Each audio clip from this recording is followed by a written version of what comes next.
Hi everyone. PHP project के इस part के अंदर हम लोग डिलीट माय क्वेश्चन वाली फंक्शनैलिटी पे काम करने वाले हैं। ये क्या है मैं आपको एक बार डिटेल में बता देता हूँ।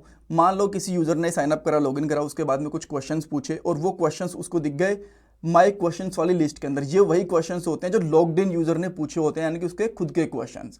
अब मान लो किसी एक क्वेश्चन को या फिर एक से ज़्यादा क्वेश्चंस को यूजर डिलीट भी करना चाहता है जो उसने पूछे, बिकॉज अगर वो क्वेश्चन पूछ भी सकता है तो उसके पास ये हक भी होना चाहिए, राइट्स भी होना चाहिए कि वो क्वेश्चंस को डिलीट कर पाए। और इसी फंक्शनैलिटी को हम लोग इस पार्ट में इंप्लीमेंट करने वाले हैं। बेसिकली करेंगे क्या, यहाँ पे एक डिलीट बटन लगा देंगे। जैसे ही यूजर उस डिलीट वाले बटन पे क्लिक करेगा या फिर लिंक बना देंगे, लिंक पे क्लिक करेगा तो वो रिस्पेक्टिव क्वेश्चन डिलीट हो जाएगा, इवन डेटाबेस में से भी। एक चीज आपको यहाँ पे ध्यान रखनी है, यूजर उन्हीं क्वेश्चंस को डिलीट कर सकता है जो क्वेश्चन उसने खुद ने पूछे हैं। ऐसा नहीं कि किसी भी क्वेश्चन को वो डिलीट कर देगा। ऑलराइट, ठीक है। सो क्या क्या करना पड़ेगा, सबसे पहले एक डिलीट का ऑप्शन दे देंगे हर एक क्वेश्चन के सामने, देन कुछ कोड लिखेंगे ताकि हम लोग डेटाबेस में से डिलीट कर पाएं क्वेश्चन को, और पूरे फ्लो को टेस्ट करेंगे कि हमारा क्वेश्चन डिलीट हुआ या नहीं हुआ। ये पीएचपी प्रोजेक्ट की प्लेलिस्ट है जो आपकी डेफिनेटली हेल्प करेगी पीएचपी की जॉब में, प्रोजेक्ट में, इंटरव्यूज में। पूरी प्लेलिस्ट देखना, लिंक मैंने डिस्क्रिप्शन बॉक्स में डाल दिया। अब हम लोग चलते हैं कोड पे और सबसे पहले एक डिलीट वाला बटन लगा देते हैं, राइट। तो उसके लिए हमें जाना पड़ेगा questions.php वाली फाइल में। सब कुछ हटा देता हूँ, वापस से चलते हैं यहाँ पे questions.php वाली फाइल में। तो जो ये एको है ना, यहाँ पे आपको दिख रही है, ये लाइन रिस्पॉन्सिबल है यहाँ पे क्वेश्चंस की लिस्ट को डिस्प्ले करने के लिए। ये चीज़ हमें पता है, ठीक है। और यहाँ पे बहुत सारी कंडीशंस लगी हुई हैं कि हमें कैटेगरी के हिसाब से दिखाना है, या फिर यूज़र आईडी के हिसाब से लेटेस्ट क्वेश्चन दिखाने हैं, सर्च के हिसाब से, या फिर सारे के सारे क्वेश्चन। ये हम लोगों ने यहाँ पे चीज़ें दिखा रखी हैं। अगर आप चाहोगे तो माई क्वेश्चंस पे जा सकते हो, यहाँ पे सर्च भी कर सकते हो, लेटेस्ट क्वेश्चन, सारे क्वेश्चन दिखेंगे। बट हमें बेसिकली क्या करना है, तभी यहाँ पे डिलीट बटन दिखाना है जब यूजर माय क्वेश्चन वाले सेक्शन के ऊपर होगा। तो इस केस में हम लोग क्या करेंगे, कंडीशन लगाएंगे। बेसिकली आप क्या करो, सबसे पहले तो ना यहाँ पे एक सेमीकोलन लगाओ, कोट्स लगा के सेमीकोलन लगा दो, एंड देन यहाँ पे एक अलग से एको लगाएंगे हम लोग, ठीक है। अब ऐसा क्यों, मैं आपको अभी एक सेकंड के अंदर बताता हूँ।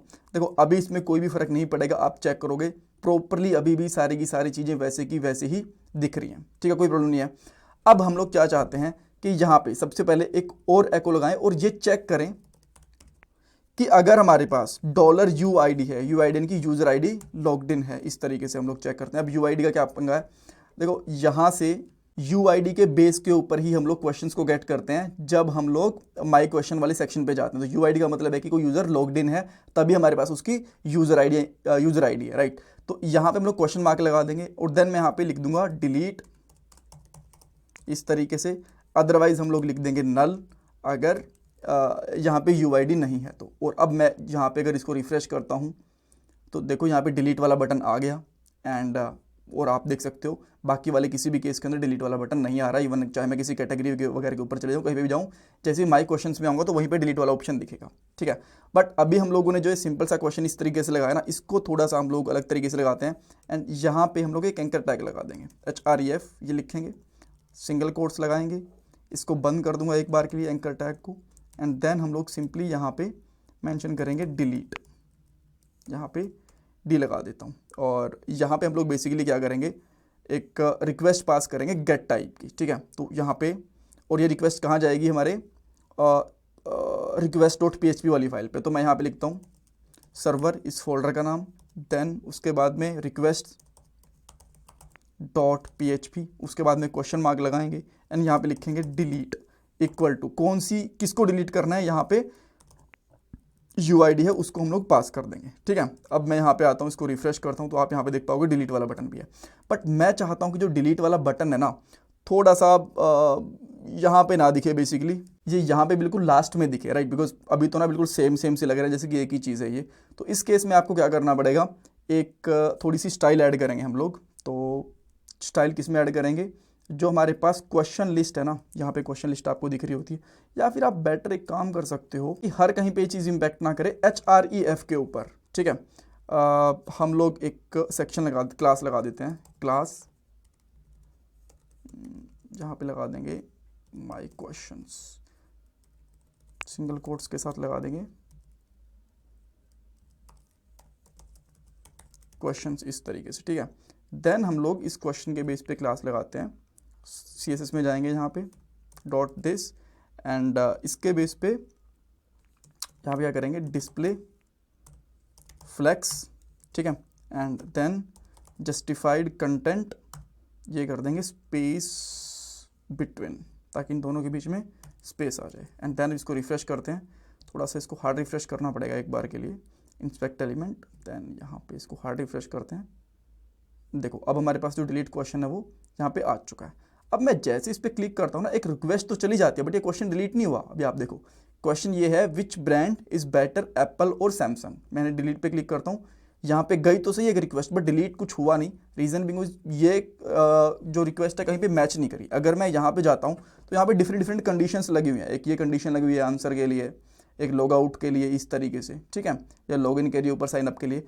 तो बट इसके लिए हमारे पास कुछ कंडीशन नहीं बनी, तो हमें सिंपली यहाँ पे क्या करना है, सबसे पहले यहाँ पे एक एल्स इफ बनानी है और इसको बंद करेंगे यहाँ पे। बट यहाँ पे गेट रिक्वेस्ट लेनी है, बेसिकली हमें गेट रिक्वेस्ट लेंगे एंड देन गेट रिक्वेस्ट में क्या लेंगे, डिलीट, कि हमारे पास डिलीट रिक्वेस्ट आई या नहीं आई। बिकॉज हम लोग यहाँ पे क्या आईडी पास कर रहे हैं, यहाँ पे डिलीट पास कर रहे हैं, ठीक है। ये हमने यहाँ पे चेक करी। उसके बाद में यहाँ पे लेंगे $UID, बिकॉज यूज़र आईडी के बेस पे ही तो क्वेश्चन आईडी निकालनी है हमें, ठीक है। QID इक्वल टू डिलीट, यहाँ से क्वेश्चन आईडी निकाल लेंगे। देखो जो आपको यहाँ पे आईडी दिख रही है ना, ये वाली, ये मुझे लगता है ना हम लोगों ने यूज़र आईडी पास नहीं करनी थी, क्वेश्चन आईडी, बिकॉज डिलीट तो हमें क्वेश्चन करना है ना, तो हम लोग डिलीट करेंगे आईडी को, ठीक है। जैसे हम लोगों ने यहाँ पे ऊपर पास कर रखी है आईडी, इसी तरीके से आईडी जाएगी, क्वेश्चन की आईडी डिलीट चाहिए हमें। ओके, देन हम लोग यहाँ पे हम लोगों ने एक क्वेश्चन की आईडी ले ली है सिंपली, और अब चाहो तो एक क्वेरी बना लेते हैं, $query इक्वल टू, और क्वेरी क्या, इसमें डायरेक्ट ही लिख देंगे ना हम लोग, अलग से क्वेरी बनाने की जरूरत ही नहीं है, इस स्टेटमेंट में लिख देंगे delete from table name which is questions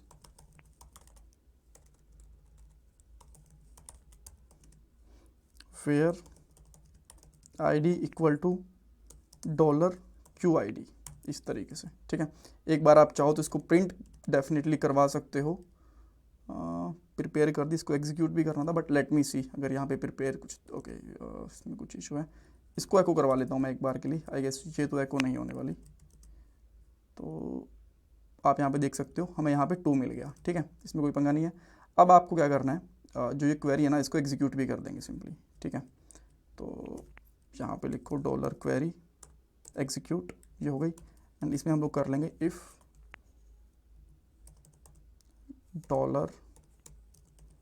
$result, अगर ये हमारा ट्रू आ गया तो हम लोग इसको रिडायरेक्ट कर देंगे। रिडायरेक्ट करने के लिए हमें क्या करना है, डिस्कस वाले पेज के ऊपर डायरेक्टली चले जाएँ क्या, यहाँ पे इस वाले पेज के ऊपर डायरेक्टली चले जाएंगे हम लोग, इस तरीके से डायरेक्टली डिस्कस पे चले जाएंगे। इस क्वेश्चन को यहाँ पे कुछ करने की जरूरत नहीं है, डायरेक्टली हम लोग डिस्कस पे चले जाएंगे। एल्स हम लोग यहाँ पे कंडीशन बना देते हैं, यहाँ पे लिख देंगे एको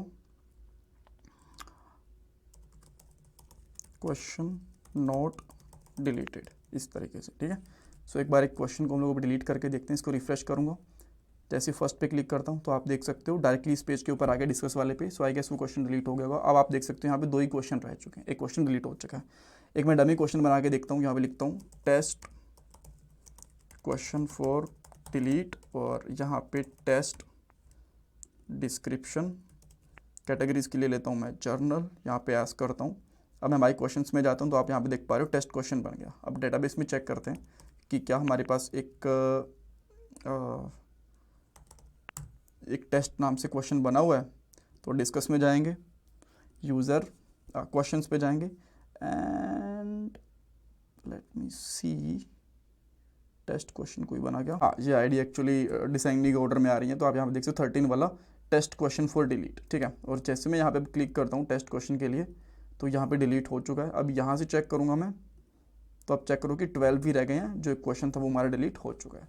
सो इस तरीके से बेसिकली हम लोग एक क्वेश्चन को डिलीट कर सकते हैं, हमारी क्वेश्चन को डिलीट कर सकते हैं। इसमें कुछ डाउट कन्फ्यूज़न है, मुझे कमेंट सेक्शन में पूछो। ये मेरा गूगल पे पेटीएम नंबर है, अगर आप डोनेशन करना चाहते हो तो मैं आपसे रिक्वेस्ट करूँ कि प्लीज़ वीडियो को लाइक करो, चैनल को सब्सक्राइब करो, कमेंट सेक्शन में फीडबैक दो। ये आपके लिए फ्री ऑफ कॉस्ट है, बट इससे मुझे बहुत वैल्यू मिलती है। Thank you so much guys.